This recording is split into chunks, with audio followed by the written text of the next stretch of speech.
Hi, I'm Mitch Gallagher. Welcome to the Sweetwater Minute. This time out, we have a special guest in the studio with us, Dusty Wakeman from Mojave Audio. Good to see you, Mitch. my friend. Great to see you. Thank you for having me. Always great to have you here. Man, it's always great to be in Fort Wayne with you folks. Absolutely. So, president of Mojave Audio. You're like at the exalted station. President, chief cook, and bottle washer. Right on. You handle the whole thing. Yeah, pretty much. And you brought one of the new microphones. This is the MA-1000. I want to spend some time talking about that. But first, you're one of those multi-hyphenated slash kind of guys, right? You're producer, engineer, musician, studio owner, mixer, president of a microphone company, et cetera, et cetera, et cetera. How'd you get started in the industry? Where did you come from? I'm really lucky. I came from Texas, grew up in that great music scene there, and actually had my first engineering gig back in Texas. But I moved to 77, to pursue rock stardom like everybody else. Sure. And worked at a store out there, and it was right at the beginning of the home recording revolution. Mm-hmm. The first Tascam 40-4s and 80-8s. And we had rock stars coming into the store wanting to buy them. And I was the only one with any engineering experience. So it's like, oh, you got to talk to Dusty. He's the only one who knows how to work this stuff. So it was just kind of a right place at the right time. Mm-hmm. And, we started selling those things like hotcakes and, building them up, my Rolodex of people in Los Angeles. And a really good customer of mine who I'd sold a studio to one day said, hey, I'm going to start a studio. You want to do it with me? And at that point, I was kind of burnt out on retail, commission retail. It was either become a rep or take that route, and I took that route. We founded Mad Dog Studios in 1980 in Venice, a little storefront operation, 16-track, and it ended up 6,000 square foot, 3-room complex in Burbank that ran until 2008.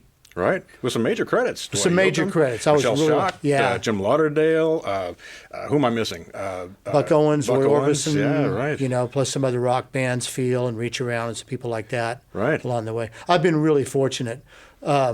Meeting a guitar player producer named Pete Anderson, who produced all of Dwight's stuff and Michelle. When he came walking in the door at Mad Dog, that was really my big break. And he and I teamed up. I was a producer-engineer team. Okay. We worked together for 15 years and made tons of records. And then that led to my producing career with people like Jim Lauderdale and Lucinda Williams. And, that really opened up the doors. Right. And you're a bass player. I'm a bass player. I'm still a bass player. Mm-hmm. Not as much as I'd like to be, but yeah, still playing. So did you start out playing bass, or did you start out doing the recording stuff? I started out really young. We lived in Fort Worth, and the Beatles hit, and that was it for me. Mm-hmm. So I played guitar for a couple of years, and then my junior high school band needed a bass player, so I'll play bass. Right. And that's been 50 years now. Right. So having that musician's background, do you think that brought something different to your engineering chops? Absolutely. First off, if you can't count, one of the things I really used to take pride in was making the unpunchable punch. In the middle of a guitar solo, and this is back in the old days, kids, when we didn't have undo, and so if you screwed it up, it was gone. And being able to make that punch in the middle of a solo, if you can't feel that as a musician or count it, be able to analyze it, I don't know how you do it. Mm-hmm. So I had that going for me, that skill. Plus being able to hear pitch and things like that. Sure. Yeah, so it all that leads up to producing, having the engineering, the musical background. Those things all kind of add to being able to what we used to call a producer. It's something else these days, but the traditional meaning of that word. Right, and you've kind of come full circle from a Mad Dog to where you now have a facility, or I'll call it a facility in your home. Correct? Yeah, well, like everybody else, you got to have a little room somewhere. And we were talking earlier. I've got a bigger Pro Tools room at home that's kind of my leftover control room, what's left of it. And I love working in there. I've got it acoustically treated. But then at work, I've also got a portable rig. And it's like a lot of times I'm like, do I really need this big rig? This portable rig's pretty bitchin'. Yeah, it's pretty amazing. Yeah. Pretty amazing. So are you doing a lot of mixing, or what kind of things are you doing in your studio? The little bit of stuff that I do these days, because Mojave it's a big job. Of course. Mixing for friends and then putting bass on tracks for people, and once in a while working on my own material. Not as much as I should, but I do have stuff that I work on. That never seems to get the priority it should. Yeah, right. So you were one of the early adopters of the Royer ribbon microphones back around 2000, correct? Right around then. You know what happened? I made an album with a great producer named Craig Street, and it was a Michelle Indegio cello album. It's called Bitter. It's a wonderful album. It's very dark, jazzy album with an all-star band. Abel Boyle Jr. played drums on it, Doyle Bramble Jr. on guitar, Lisa Melvoin on keyboards, and Michelle on bass. And she's an amazing bass player. Yeah. And Craig walked in and he had a box full of coals. And I wasn't into ribbons, for if we were doing a big horn date, we'd go to Capitol and get out all the RCAs, and that was a standard thing to do. But I wasn't really into ribbons. They kind of lost my consciousness. And he had a box full of coals, and I'd say, what do you want to try on, what do you want on the piano? I'll try the coals. What do you want on the guitar? Try the coals. What do you want on the kick drum? The coals, but put it 3 feet away. Right. And I just fell in love with this ribbon sound because I was used to doing everything the same way, just the way I'd been trained with the, Neumanns and AKGs and 57s and, the normal stuff. Sure. But the ribbons really opened up this whole other sonic world, and I fell in love with them. So right after that, it's like, I got to get some ribbons. I saw a review for the 121 in Mix Magazine, and I don't know, 99, somewhere around there. And, they're in Burbank. I'm in Burbank. Called him up, reached John Jennings, who's the vice president of marketing and sales for Royer. Right. And, a dear friend now. Right. Hey, man, let me try him out. So I bought 2 121s and an SF-12 and used them every day from then on, became an endorser. And then they would come over and do a lot of R&D at my studio. And their first demo CD, a lot of that was recorded at Mad Dog. Oh, nice. So we got to be friends, and then I'd be doing like a big band session. Be John, can I borrow like 6 121s and 6 122s and 3 SF-24s? And Right. he would set them aside in a big box for me, and so I could bring them right back. And I just loved Royer ribbon mics. Really got involved with them. So Eddie Kramer, the legendary producer engineer, was working at my studio, and John brought over a prototype of a condenser mic. It was the MA-200. And Eddie said, put it up. So we had my 2 prize U67s out there in the room for drum room mics. We put it up, and in the control room, it was like, which one's not the 67? So I was like, wow, this mic is amazing. And, what's it going to sell for? He said, about $1,000. Around that time, I'd had my second child, and, kind of watching the record industry change from what it was to what it is now. And I'd been doing it for 25 years nonstop, just had a blast, but kind of, looking for something else to do. So he said, we're looking for somebody to run this company. We're firing up Mojave Audio if you're interested. So right place at the right time. Right. Just one of those blessings that happen along the way. Right. But obviously you're well positioned to do that with the rest Well, of your background I things. was a small business owner and an audio guy, so I kind of had the skills necessary to start up this small business. Right. Now, Mojave Audio was actually one of David Royer's original companies back in 1985, correct? Right. He was hand making mics under the Mojave name in his garage in Fullerton, way before he got into ribbon mics. So we still see some of those come through Is that right? the shop. We call them pipe bombs because they're pretty rudimentary. But basically, they're the same as an MA-200 on the inside. And he got frustrated because David's a designer and a genius, but not a businessman. So he got frustrated along the way. And his mom said, why don't you design that ribbon mic you're always talking about? So he made the very first R121, and it actually says Mojave Audio on it. Huh. I'd love to show pictures of that. Yeah, very cool. Yeah. Very cool. So about 2005 is when the Mojave Audio, as we know it now, was launched, and you took over as the president. And in the interim, in 2001, David had written an article for Tape Op magazine on how to take one of the Chinese mics that were starting to appear and do a mod on it and make it a really nice sounding mic. Right. So there was a lot of positive response for that article, and they started making a kit for $350 under the Mojave name that you could buy, and you could buy that mic, build your own. Well, we learned you don't want to be in the kit business on any sort of scale. Yeah. So that's kind of what led to we should actually make these things where we can have quality control. And that's when I came in. Right, which is about when I met you in 2005 is when you first, I think, came out here to Sweetwater. Right, at the old time. place. So yeah, about 11 years ago. So Yep. it's been a long and fruitful relationship It's between been the a companies. blast, man. It's just been a great time. Yeah, absolutely. And we just continue, this is our new mic, which we'll talk about, Mm-hmm. to roll out new products. I mean, new products, David's got a notebook full. It's just figuring out which one to do next. Yeah. Yeah. Yeah, It's very he's just exciting. always with working him. on stuff. And with David, having been a professional engineer for 25 years, I still learn stuff from him every day about Mm-hmm. microphones that I didn't know. So that's just been a real blessing too, getting to work day in, day out with David Royer. Right. And I've heard some of the recordings that he's made. Oh, yeah. Some of his unusual field recordings and things that sound absolutely awesome. He's more than just a designer. He's actually out there with his ears, and he's putting those microphones to work. Yeah, he's totally into live 2-track recording, getting the mics in the right spot. And I've learned a lot about that from him. because some of his classical recordings and offbeat ethnic recordings he does are just amazing sounding, and it's 2 mics. And it's mics he built with power supplies he built and mic preamps he built, Right. you know. So, yeah, I've learned a lot about that from David, too, and inspired me to want to do more of that kind of work. Right. And, you know, it's funny because I listen to my old records now, and having gotten into working with ribbons, it's totally changed the way I approach things now. So I cringe at some of my earlier records. It's like, oh, I wish we'd have had a few ribbons on that one. Yeah. But the way you can paint a picture with ribbon mics and condenser mics is really cool, and end up mixing where you're not having to reach for a lot of EQ to get things to pop out or sit where you want. You can kind of build that into the recording by using the right mics. Right. And I've learned a lot about that from David.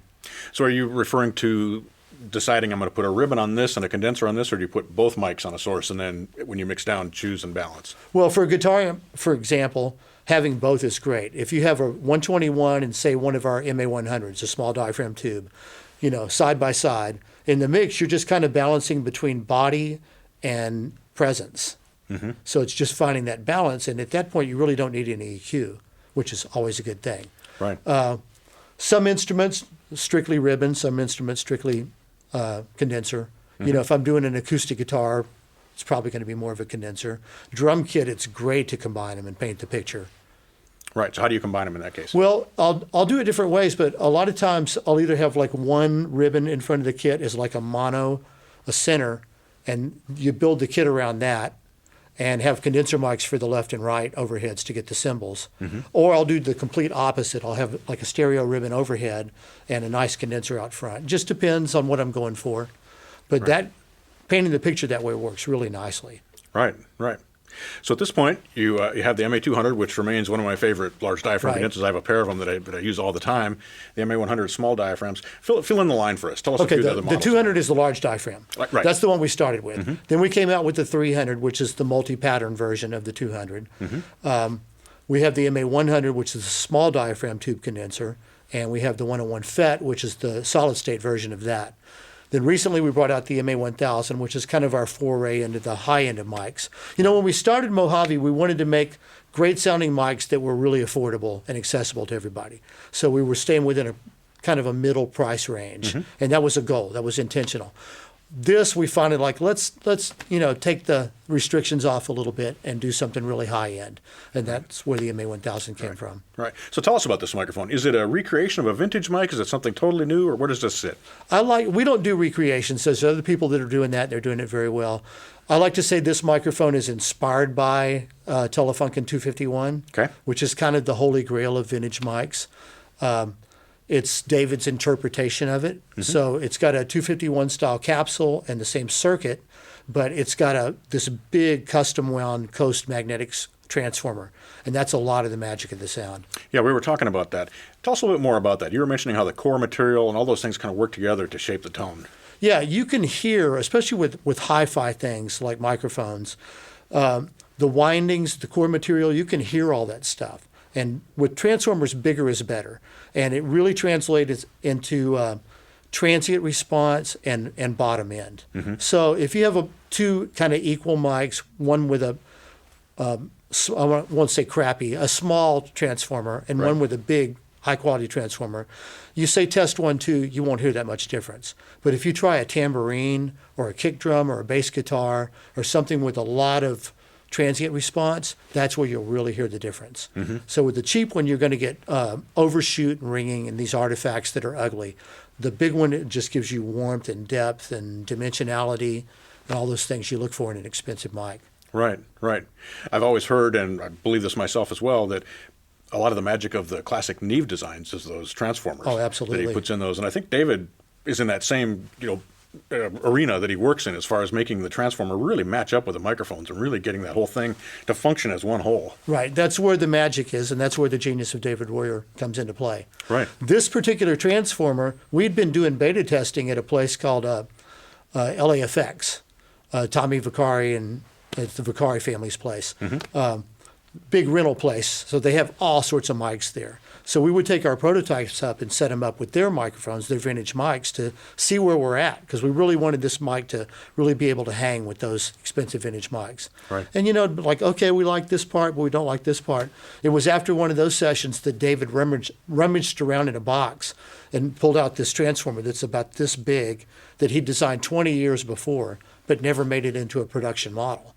And we plugged it in, and that was the missing link. It's like, okay, we're there. That's Nice. what we need. Right, right. It's that moment, right? Right. Like, that's it. That's it. what we're looking for. So cool.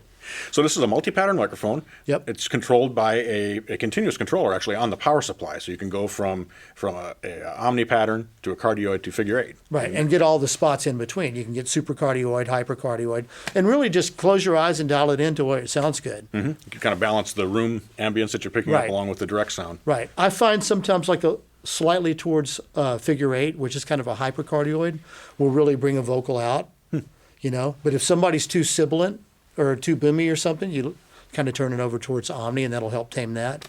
It's really interesting what you'll choose if you don't look at the knob. Right, right. So that almost speaks to having the power supply right kind of by the engineer. Where It's you can, really handy. where you Yeah, can it's actually handy for operate that. Right. What other controls does the microphone have? It has a high-pass filter and a pad, and it'll take a lot of SPL, but having the pad just really brings it up.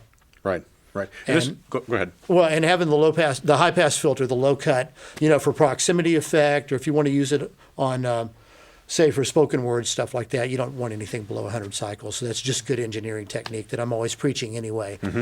Try to clean it up at the source. Right, right. And this is a tube microphone. It's a tube microphone. It uses the JAN 5840, which is the same tube we use in all of our tube mics, and Royer uses in theirs. It's a sub-miniature pentode that David discovered when he was in the Navy, and we use it in all of them. It's a great tube, and we have lots of them, so you're not going to run into that VF14 problem where you can't get one. Right, right, right. So what would you say are the strengths of this microphone? Is it a vocal mic? Is it an instrument mic? Where do you place this? Well, all of these mics, and dating back to the originals, they're meant to be general purpose, multi-purpose microphones that can be used on anything from a vocal to an orchestra or anywhere in between. They were really multi-purpose microphones. It really shines on vocals. Every day is something different. I fight back, but all I want is you. I peel away the layers hiding. I realize that all I want is you. The frequency response of this is flatter in the mid-range and then has a rise above 10K, as opposed to the Neumann style, which is more peaky in like that 5 to 8K range. So you get that different kind of tonality. So it really tames that stuff a lot. If somebody's too sibilant, this will really help. But just on its own, it's just got a gorgeous, lush sound. It's silky high end and that big, warm bottom end. Right. So, it kind of sounds good on everything. Right, well, that's nice. Nice when you get one microphone and it kind of covers the whole. That's the whole idea, thing. right? Yeah, yeah. I mean, Happiness is a deep mic locker, which lots of colors to choose from, but not everybody can afford that. Sure. So if you're going to get one premium microphone, I think this is a really good contender, and it really can't be touched for the price point it's at. Right. I like the pretty high frequency standpoint, high frequency lift. Right. Because it really opens up, and I hate to use the word air, but it really opens up that top end, and it really, I guess open is the word that I would use for Yeah, it. and it's pretty. It's not harsh top end. It's Right. a really Yeah, it pretty. doesn't get spitty. It doesn't Right. get the harshness is in Right. there. All that comes from the quality of the components. Mm-hmm. That's good. With components and microphones, you kind of get what you pay for. Right. Right. Well, it's such a cool microphone, and it's gorgeous. It Yeah, looks and absolutely also this beautiful. is the Slingshot. This is designed by Royer. We licensed this from them, and it's a really, really high grade isolation mount that works really well. And it comes with the microphone. Also, the microphone comes with a high end cable. It's a Neutrik connectors and Canary cable. Nice. Nice. So it's top of the line. Yeah, we're really proud of it, and we've been selling them faster than we can make them, which is a Tough problem problem, to but a quality problem. So Right. we're having a lot of fun with this mic. Absolutely. Well, congratulations. It's absolutely gorgeous, and it sounds as good as it looks. And at the price, you can't touch it. Thanks. We're Wonderful. churning, as quickly as we can, we're churning out more and more audio and video samples of it. So online, those will be popping up. And I think you guys have some good stuff online too. Sure. Yeah. Great. Cool. Dusty, thanks so much for stopping by and showing us the microphone and sharing some of your background and your recording wisdom with us. We appreciate it. It's my pleasure, man. It's always great to be here in Sweetwater. Always great to see you. Thank you, Mitch. Thank you for joining me for the Sweetwater Minute. I'm Mitch Gallagher.